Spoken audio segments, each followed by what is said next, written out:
Fidelity. What's it cost to invest with the Fidelity app? Start with as little as $1 with no account fees or trade commissions on U.S. stocks and ETFs. That's music to my ears. I can only talk. Investing involves risk, including risk of loss. Zero account fees apply to retail brokerage accounts only. Sell order assessment fee not included. A limited number of ETFs are subject to a transaction-based service fee of $100. See full list at fidelity.com/commissions. Fidelity Brokerage Services, LLC, member NYSE, SIPC. Listen, all you New Yorkers. Excuse me, taxi. Okay, man, we're looking around. This is the 77 WABC minicast. Sunday morning. With us is Steve Cates, otherwise known as Dr. Sky. And he's with us every Sunday to expand our minds of what the heck is going on up there. Besides that, he has his own show on WABC and countrywide. And he's on, I guess, Saturday mornings from midnight to 2 a.m. and Sunday mornings from midnight to 2 a.m. And Steve Cates, what the heck is going on up there? Well, good morning, John, and happy spring to you and the listeners. But let's talk about some unusual weather as we do most of this report on an update on the planet Mars. Just a few days ago, John, the Curiosity rover that's been doing incredible research. How about this? The high on Mars a few days ago was 12 degrees Fahrenheit, but the low at night was 146 degrees below zero on the Fahrenheit scale. That makes our weather here on the Earth. What an interesting comparison, John. But here we go. There's two major rovers that are running around on Mars, Curiosity, which has been there longer, and Perseverance. Now we find the Chinese, how about this, John?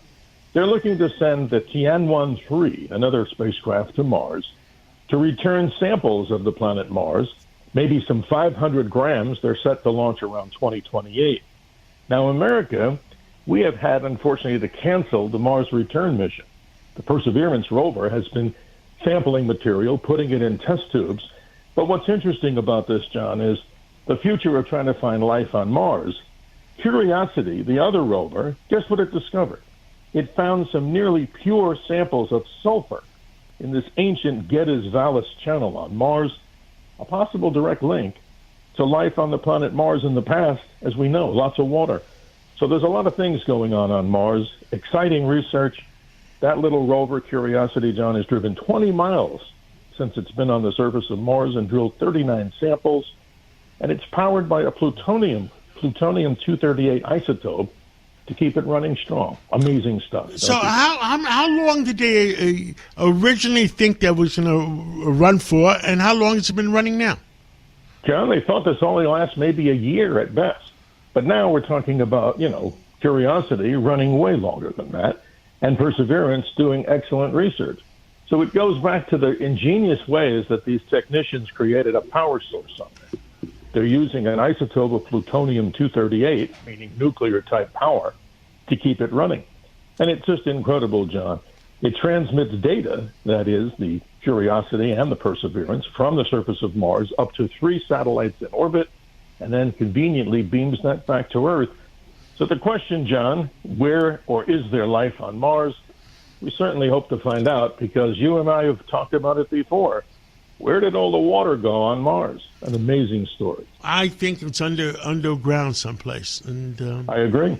But here we go. We got something really cool, John. This is the mystery of the week that's really amazing to me.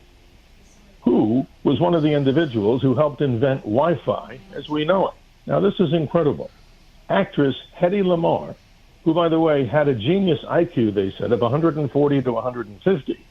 Many people of an older generation may remember her as a starring actress in Samson and Delilah back in 1949. But, John, she co-invented a patent for a secret communication system, something technically called frequency hopping spread spectrum technology. What the heck is that? That's the technology we use in our Wi-Fi today. And she also had something to do with helping to develop unjammable torpedoes. Now, here's the most gorgeous woman, an actress, with an incredible IQ. And I think that's an amazing mystery. She obviously didn't get a lot of credit on this until later in life. But isn't that an amazing story, John? Hedy Lamarr, an actress with a genius IQ, helped us to develop what we call today, what we know as Wi-Fi. Amazing. Well, I mean, never expected that. I mean, what happened to that other actress that has a memory that's unbelievable? That she can remember exactly what she did 5 years ago, 10 years ago, 20 years ago. I wish I could tell you, but honesty is always the best way here. Because that's incredible. You don't know that deal? I will get you that name. And she has a memory. If you pick a date 20 years ago, she'll tell you exactly what you did all day long. And there's a quick end story to this, John, with Hedy Lamarr. Apparently, when Mel Brooks produced a movie called Blazing Saddles, Harvey Korman starred as Hedley Lamarr. So obviously she was pretty upset. So as the story goes, she actually sued Mel Brooks to say, you're using a different transformation of my name. But obviously, she's not Hedley Lamarr. She's Hedy Lamarr. What an amazing story. A real genius. And, of course, as we talk about the special things with women, as Women's Celebration, a month of celebrating women and the technologies, we could go on forever, but let's give them credit, as we just did. Steve Cates, let me tell you something. Keep expanding our minds. I enjoy it very much. There's so much that we don't know. Now, you have a mystery of the week this week. I just gave it to you, John. That was the story about Hedy Lamarr, because that's incredible. Who the heck would have thought that she would have helped develop the entire thing behind the scenes of what we call Wi-Fi technology, John? I mean, where did that come from? And also developing unjammable torpedoes for World War II. Well, never underestimate the power of the woman and the women who are also involved right now in science. And one particular woman is Vera Rubin. She helped develop, John, one of the great mysteries in gravity, something called dark matter. And nobody understands what it is, but the simplest explanation for dark matter could be that it's some sort of an unknown force in gravity that binds things together like galaxies and other structures. So again, celebrating the importance of women in the month of March, I thought those stories come to the forefront. Steve Cates, Dr. Sky, thank you for the knowledge and the entertainment. I would say it's both. Thank you so much. Thank you. Always great. Have a good Sunday. Thank you.